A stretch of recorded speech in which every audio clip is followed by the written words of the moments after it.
Hi, Mark Gilbert here. This video is entitled From Curing to Healing. Over the next few minutes, I want to explore that topic first from a material world standpoint and then take it into the spiritual realm. I also want to stress at the outset that when we're talking about curing and healing, we're not simply talking about our physical bodies, although that's included in it, but we're also talking about all areas of our life where we're experiencing something that's less than what we desire. So, what's the difference between a cure and truly healing something? Well, the way I'm using the term in this video, and the way most folks would define it, is that a cure gets at symptoms but does not get at root causes. So when we see something that needs healing, let's say it's a physical body, and we treat the physical symptoms of it, but we don't get at the root causes that cause the dis-ease to begin with, then that is effectuating a cure for the symptoms, but not a true healing. On the flip side, a real healing is getting at the root causes of something and what is leading to that experience. So if we can get underneath the symptoms and get to that root cause, then we're really truly effectuating a healing. Now we understand this concept, especially in the material world and as it relates to our physical bodies. In fact, we can look around at life and see that many times the wonders of our modern Western medicine, the ideas of surgery and drugs and things of that nature, often are used to address what are seen as the symptoms that a person may be experiencing. You get a flu, a cold, you have some other illness or whatever, and they give you a pill for it, a pill to attack the symptoms. But what actually led to those symptoms in the first place? And in many cases, our modern medicine doesn't track back within the world of the material form to say, what is it? In many cases, it could be simply something as changing the person's diet, increasing their exercise, having more physical activity. Could be some mental belief they're holding on to as well, a psychosomatic type of situation. But in many cases, it's easier just to give that pill and move on rather than trying to delve into the true reasons as to what gave rise to the symptoms in the first place. We could also look beyond the physical form of the bodies and say the same thing occurs in many of our political decisions and many of the social issues that are occurring. Again, we're talking about curing and healing beyond this simply the state of this physical body, but we're talking about the state of the world and the state of human experience. And many times when we are experiencing things that are less than what we know is possible for us, we want to make a fix at it. Consider the rash of gun shootings and gun violence that's been occurring in the United States over the last number of years. Oftentimes, when we have another shooting, one of the discussions that comes up immediately is ideas regarding gun control. Now, although I'm personally in favor of reasonable gun controls, I also have to acknowledge that when we step back and look at all of the reasons for why violence permeates our society and why these school shootings are occurring, we can see that truly guns themselves are not the cause. Yes, having limited access to guns would be good in many cases, but the real reason we'd have to explore is what is it that's leading so many of our young people, and especially young men, to feel that the only way they can strike out at life is through killing other people? Is it tied to video games and the society of violence in our entertainment world? Is it the bullying aspect of schools? Could it be parenting? Is it just simply a feeling of isolation and aloneness that these kids feel? Getting into those issues are much more challenging than simply sticking with symptoms. So many times, even in our cultural situation, we go for a cure, but not a true healing. And we could look at so many areas of our life right now where there are things that we know are possible and a gap between that possibility and what we're experiencing. Income inequality, violence and war, all kinds of things. And when we look at them, oftentimes the aspects of our political system and the decisions that are being made frequently are going for a material world symptom to fix that they can give a cure for, but they don't really get at the root cause because it's much more difficult to track and to politically go after. Well, we can see this sense of the seeking a healing versus a cure within the material realm. But what about it? What do we mean when we get into the spiritual realm? Well, as a New Thought teacher, one of the things that New Thought teaches is the fact that all of the root causes of everything starts in the higher realm of mind. Now let's back up and reflect upon the fact, and I teach this in most of my videos, is that we live in multiple realms at one time. Yes, we're in this physical realm knocking around as human beings, but we're truly spiritual beings having this human experience. And so we're in the human realm having human symptoms and human cures and human healings, but behind the scenes and higher is the mental realm and the spiritual realm. And we live in all these realms simultaneously. We know that we do by the very nature of our thoughts. The fact that you're thinking about this shows that there's a non-physical aspect to your life and that your thoughts have an interplay within your material world. So we can look at it sort of as a continuum of the material world, of the mental world, of the spiritual world. And as the Hermetic teaching says, as above, so below, as below, so above, it recognizes that there's a correspondence between things that happen in the spiritual and mental realms and the mental realm to the physical realm. And what New Thought teaches is that all of these things that we see in the world of form, things that we consider the effects, that when we track them back to a previous cause and a cause for that and a cause for that and a cause for that, that if we're really honest with ourselves at some point, the originating impulse that led to the track of events that we're seeing out of the material world was a thought. It was something in consciousness, something in mind. So actually the only way we can truly get at a healing is to effectuate a change in thought. Now, how do we go about doing that? Well, what we identify is what is the belief that is leading to the effect that we're experiencing in our physical world. And if we can go after that belief and change the thinking of it, then we can change the manifestation of it in the physical world.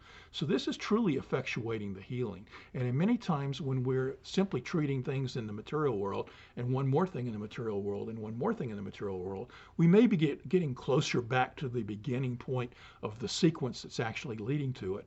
But we also have to reflect upon that a true healing is going to involve a healing within the consciousness of ourselves and the consciousness of others.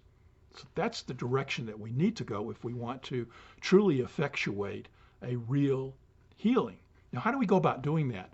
New Thought teaches, and Science of Mind specifically, teaches that affirmative prayer or spiritual mind treatment, which is a treatment that basically introduces and reflects upon the idea that there's a new thought that you can introduce in your consciousness.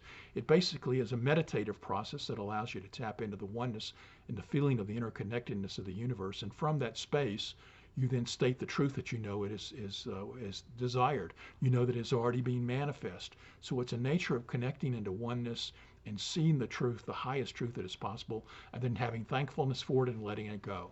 And doing that over and over, but the shift is in the shift in consciousness. So where are we actually effectuating the healing? The healing actually occurs within the consciousness of us as individuals and within the consciousness of us as a planetary species, all collectively thinking into the one mind. So if we truly want to create a healing, we need to change the thinking of ourselves and the planet. Every pocket of consciousness on this planet needs to shift. Now, oftentimes when somebody learns these concepts and they begin doing spiritual mind treatment and affirmations for other people, the question then becomes, well, I know that when I am treating or praying for myself and shifting the consciousness within myself, that I can sense that there is a healing for myself, that I have shifted my belief about it. But what about when I'm doing a treatment for someone else and they believe something differently? Maybe they came to me because they're concerned about their weight or their lack of friends or whatever the situation is, that there's a gap in their life between what they desire and what they're experiencing. And I treat for it and see the spiritual truth for them. In that shift of my own consciousness into the one mind, I can effectuate a cure for them in a sense.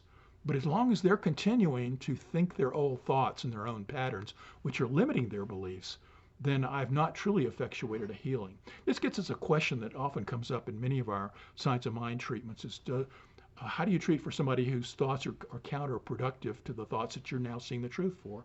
If I see the spiritual truth for you and know that you are having or going to experience or are experiencing the highest and greatest in your life for whatever area it is that you're seeking assistance, yet you're constantly behind the scenes doubting that belief,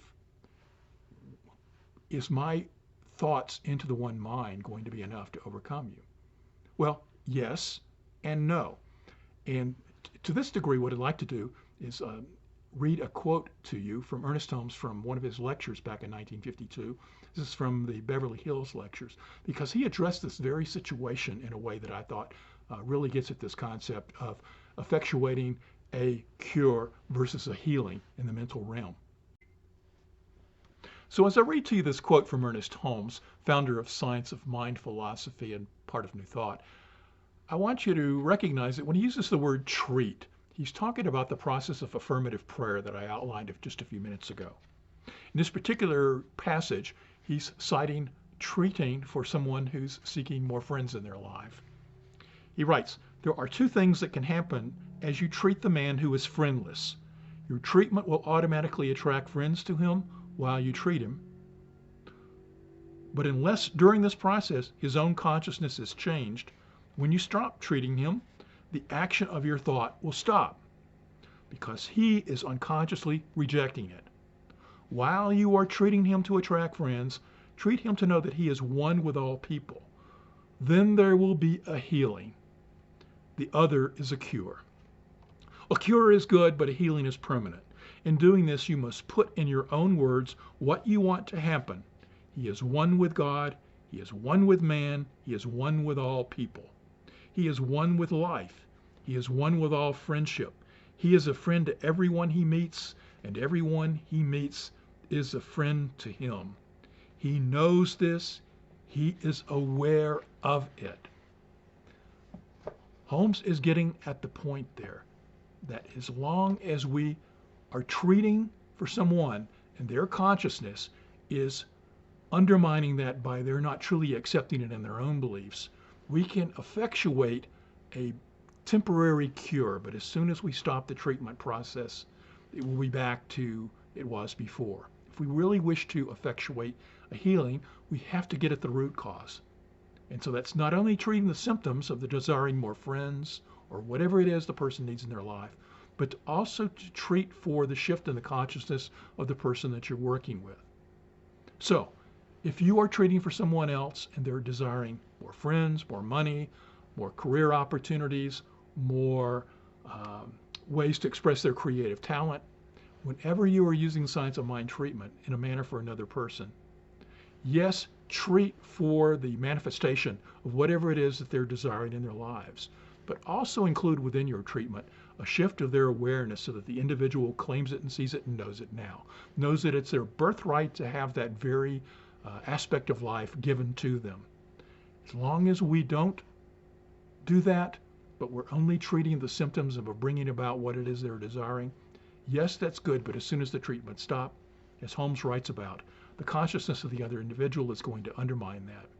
It's just as if we are treating for ourselves. If we know the truth for ourselves and then we stop believing that, we undermine ourselves. So it's also a good idea for you when you are making treatments for yourself to treat not only for what it is that you're desiring, but treat that you know that there's a permanent shift in your consciousness to know that this is something that is you are manifesting and is something that you desire and is due you by the very nature of your spiritual being. So I hope this video has been beneficial to you. I hope this has given you some clue about a distinction between the process of curing versus true healing. If it has benefited you in some way, be sure to give it a thumbs up. Be sure to leave me a comment, and above all, also subscribe to the channel. It lets YouTube know that you're enjoying the work that we're doing here. Thanks for watching.